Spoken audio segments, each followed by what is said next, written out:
അതായത് ജോബിന്റെ പുസ്തകം 1-ാം അധ്യായം 5-ാമത്തെ വാക്യം. സൽക്കാര ദിനങ്ങൾ കഴിയുമ്പോൾ പുത്രന്മാർ പാപം ചെയ്ത് ദൈവത്തിന്റെ അപ്രീതിക്ക് പാത്രമായിട്ടുണ്ടാവാം എന്ന് വിചാരിച്ച് ജോബ് അവരെ വിളിച്ചു വരുത്തി ശുദ്ധീകരിക്കുകയും അതിരാവിലെ എഴുന്നേറ്റ് ഓരോ പുത്രനും വേണ്ടി ദഹനബലി അർപ്പിക്കുകയും ചെയ്യുമായിരുന്നു. കണ്ടോ, മനോഹരമായൊരു കാര്യമാണത്. ജോബ് എന്ത് ചെയ്തു? അവര് വിരുന്ന് കഴിഞ്ഞ് പുത്രന്മാര് പ്രഭാതത്തിൽ വീട്ടിൽ മടങ്ങി എത്തുമ്പോൾ പുത്രന്മാരറിയാതെ പാപം ചെയ്ത് ദൈവത്തിന്റെ കോപത്തിന് പാത്രമായിട്ടുണ്ടാവാമെന്ന് വിചാരിച്ച് ജോബ് അവര് പ്രഭാതത്തിൽ വീട്ടിലേക്ക് വരുമ്പോൾ ഓരോ മകനെയും വിളിച്ചു വരുത്തി ശുദ്ധീകരിക്കുകയും അതിരാവിലെ എഴുന്നേറ്റ് ഓരോ പുത്രനും വേണ്ടി ദഹനബലി അർപ്പിക്കുകയും ചെയ്യുമായിരുന്നു.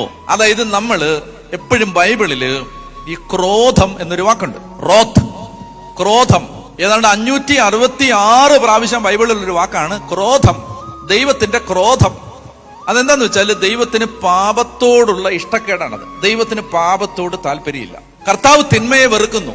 അകൃത്യം നോക്കി നിൽക്കാൻ അവിടത്തേക്ക് കഴിയില്ല. അവിടുന്ന് പരിശുദ്ധനാണ്, അവിടുന്ന് തിന്മയെ വെറുക്കുന്നു. ഇതാണ് ക്രോധത്തിന്റെ അർത്ഥം. ദൈവത്തിന് God detest sin, God hates sin. ഇതാണ് ക്രോധം. ദൈവത്തിന് പാപം ഇഷ്ടമല്ല. അപ്പൊ പാപം എവിടെ വന്നാലും അവിടെ എന്തുണ്ടാവും? ക്രോധമുണ്ട്. അപ്പൊ ബൈബിൾ ഒരു വാക്ക് ഉപയോഗിക്കും, സ്റ്റോറിംഗ് അപ്പ് ഓഫ് റോത്ത്. റോമാലേഖനം ഉപയോഗിക്കുന്ന 2-ാം അധ്യായം ഉപയോഗിക്കുന്ന ഒരു പ്രയോഗമാണ് ക്രോധം സംഭരിച്ചു വെക്കുക. Storing up of wrath, piling up of wrath, ക്രോധം കൂട്ടിവെക്കുക.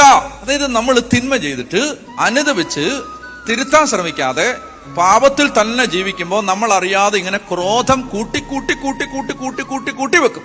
ജോബ് എന്താ ചെയ്യുന്നറിയാം? ഒരിക്കലും തന്റെ വീട്ടില് ക്രോധം കൂട്ടിവെക്കാൻ ജോബ് തയ്യാറായില്ല. ജോബ് എന്ത് ചെയ്തു? ഓരോ ദിവസവും പിള്ളേരെ വിളിച്ചിട്ട് ശുദ്ധീകരിക്കും. അപ്പൊ ഞാനൊരു വഴി നിങ്ങൾക്ക് പറഞ്ഞു തരാം.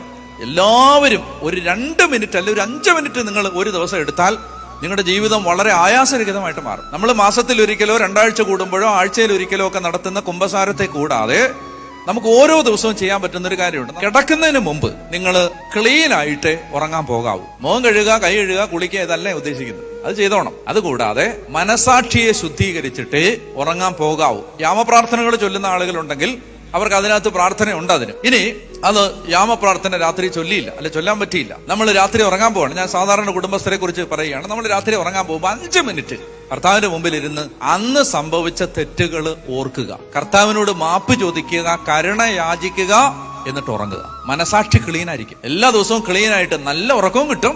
രാത്രിയിൽ ദൈവദൂതന്മാര് സന്ദർശിക്കും.